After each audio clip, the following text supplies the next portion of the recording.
Hello students, welcome to our channel Kiran Singh maths Pathshala. I am your maths teacher Kiran Singh. बच्चों, आज के video में हम लोग एक्सरसाइज 10.4 के क्वेश्चंस को सॉल्व करेंगे। हमारे पास क्वेश्चन नंबर 1 है, 2 circles of radii 5 centimetre and 3 centimetre. हमारे पास दो सर्कल्स दिए हुए हैं जिनका रेडियस 5 सेंटीमीटर 3 सेंटीमीटर है। इंटरसेक्ट एट 2 पॉइंट्स, जो एक दूसरे को 2 पॉइंट्स पे कट करते हैं, and the distance between their centre is 4 centimetre. और उन दोनों के बीच के सेंटर्स का डिस्टेंस 4 सेंटीमीटर है। तो find the length of the common chord. तो उनके बीच का जो कॉमन कॉर्ड होगा उसकी लंबाई कितनी होगी, हमें फाइंड आउट करना है। सबसे पहले मैं आपको इसका पिक्चर कंस्ट्रक्शन करके बता रही हूँ ताकि आपको इसको पिक्चर को समझने में आसानी हो। देखिए, सबसे पहले आपके पास क्या है, उनके सेंटर्स के बीच की दूरी 4 सेंटीमीटर है। तो सबसे पहले एक हम लोग ड्रॉ कर लेते हैं लाइन सेगमेंट। ये हमारे पास मान लीजिए आपके पास लाइन सेगमेंट है, ये 4 सेंटीमीटर इसके बीच का डिस्टेंस दिया हुआ है 4 सेंटीमीटर। मान लेते हैं ये सेंटर एक रेडियस, एक सर्कल का सेंटर ओ है, दूसरे सर्कल का सेंटर ओ डैश है। तो हम लोग अब इसको मिला देते हैं। ये 4 सेंटीमीटर हमारे पास है।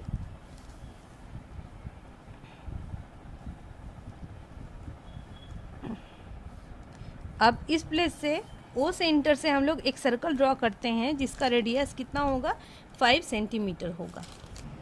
आप देखें, ओ सेंटर को मान करके एक 5 सेंटीमीटर का सर्कल ड्रॉ किया जा रहा है इस प्लेस पे। ये देखिए, ये आपका 5 सेंटीमीटर का सर्कल है।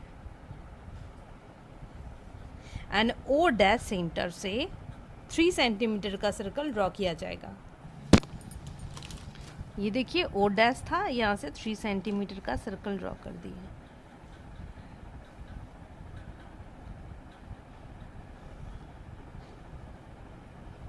इसका पिक्चर इस तरीके से ड्रॉ होगा। अब आप देखें, ये दोनों सर्कल एक दूसरे को 2 पॉइंट पे कट कर रहे हैं ना। मान लीजिए ये पॉइंट पे जहाँ जहाँ कट कर रहा है, ये ओ ए, ये हमारे पास ए हो गया। इस पॉइंट का नाम हम लोग बी देते हैं। अब हमारे पास देखें, ये ओ ए, ये बड़े वाले सर्कल का रेडियस होगा। हम लोग इसको मिलाते हैं। ये बड़े वाले सर्कल का रेडियस है ओ ए, एंड दूसरा ओ डैश ए, ये छोटे वाले सर्कल का रेडियस होगा। अब आप लोग देखें, हम लोग ये कंस्ट्रक्शन के द्वारा आपको बता दिया गया फिगर, ये इस टाइप का पिक्चर आपके पास होगा। तो हमारे पास गिवन में क्या क्या है, पहले हम लोग वो लिख लेते हैं। हमारे पास गिवन में देखिए क्या क्या दिया हुआ था। ये हम लोग गिवन यहाँ से लिख सकते हैं। Let 2 circles with centres O and O dash. हमारे पास दो सर्कल्स हैं जिनका सेंटर क्या है, ओ है एंड ओ डैश है। अब हमारे पास क्या है, अब रेडियस फर्स्ट वाले का ओ ए इक्वल टू ये 5 सेंटीमीटर। आप देखें, फर्स्ट वाले सर्कल का रेडियस 5 सेंटीमीटर था, ये 5 सेंटीमीटर लिख दिया गया। दूसरा ओ डैश ए, ये सेकेंड वाले छोटे वाले सर्कल का रेडियस है, ये कितना है, 3 सेंटीमीटर। 3 सेंटीमीटर लिख देते हैं। एंड दोनों के सेंटर के बीच का distance, it means O dash, ये दिया हुआ है 4 सेंटीमीटर। आप देखें, ये नीचे में 4 सेंटीमीटर दिया हुआ है। तो हमें निकालना क्या है, ये जो कॉमन कॉर्ड ए बी, हम लोग इसको नीचे तक मिलाते हैं। ये ए बी होगा ना, ये हमारे पास ए बी का लेंथ क्या होगा, ये हमें फाइंड आउट करना है।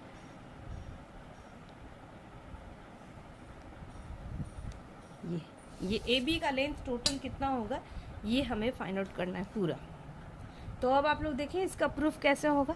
इस ट्रायंगल में देखें, ओ ए स्क्वायर हमारे पास क्या हो जाएगा, ओ ए स्क्वायर इक्वल टू हमारे पास दिया हुआ है 5 स्क्वायर, इट मीन्स 25 होगा। अब आप लोग देखें, O dash square equal to 4 का स्क्वायर हो जाएगा, 16 हो जाएगा। एंड ओ डैश ए का स्क्वायर आप देखें 3 का स्क्वायर, इट मीन्स 9। अब आप देखें क्या, इन दोनों को ऐड करने के बाद ओ डैश का स्क्वायर प्लस ओ डैश ए का स्क्वायर इक्वल टू कितना, ओ डैश 16 प्लस 9, 25 आ गया ना। ये अब देख रहे हैं कि ओ इस पिक्चर में आप देखिए ओ ए का स्क्वायर जो है वो ओ डैश के स्क्वायर एंड ओ डैश ए के स्क्वायर के सम के बराबर है। ऐसा कब होता है? ऐसा राइट एंगल ट्रायंगल में होता है। तो हम लोग लिख सकते हैं since O A square equal to O dash square plus O dash A square equal to 25, ये हमारे पास सेंटीमीटर होगा। देयरफॉर पाइथागोरस थ्योरम के अनुसार अगर कोई राइट एंगल ट्रायंगल है तो उसमें हाइपोटेन्यूज का स्क्वायर परपेंडिकुलर एंड बेस के स्क्वायर के बराबर होता है। एंड कन्वर्स, ये हमारे पास कन्वर्स हो जाएगा क्योंकि ये इसमें पहले ही दिया हुआ है कि ये हमारे पास एक साइड, इसको हम लोग हाइपोटेन्यूज मान सकते हैं।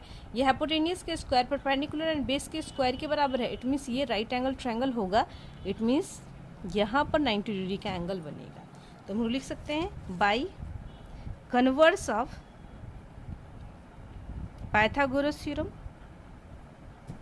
Pythagoras theorem, converse of Pythagoras theorem के अनुसार यहाँ पर क्या हो जाएगा?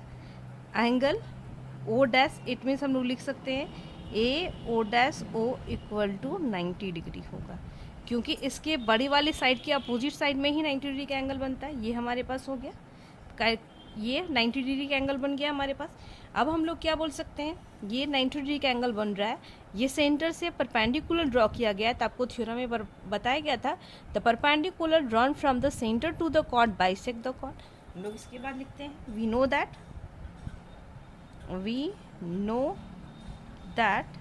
The perpendicular drawn from center to the chord bisects the chord को बाइसेक्ट करता है। इट मीन्स अगर हमारे पास देयरफॉर हम लोग लिख सकते हैं O dash A equal to O dash B equal to half A B.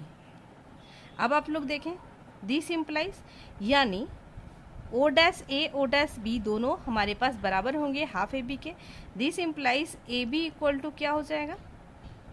2 O dash A. Cross multiply कर दे रहे हैं, यहाँ से देखें 2 इधर आ जाएगा। तो A B equal to 2, O dash A की वैल्यू 3 दी हुई है तो ए बी की वैल्यू कितनी हो जाएगी? 6 सेंटीमीटर। हमें यही तो फाइंड करना था, कॉमन कॉर्ड यानी ए बी का लेंथ, हमें क्वेश्चन मार्क ये निकालना था। तो हम लोग लिख सकते हैं therefore length of common chord equal to 6 centimetre. ये हमारा आंसर हो गया।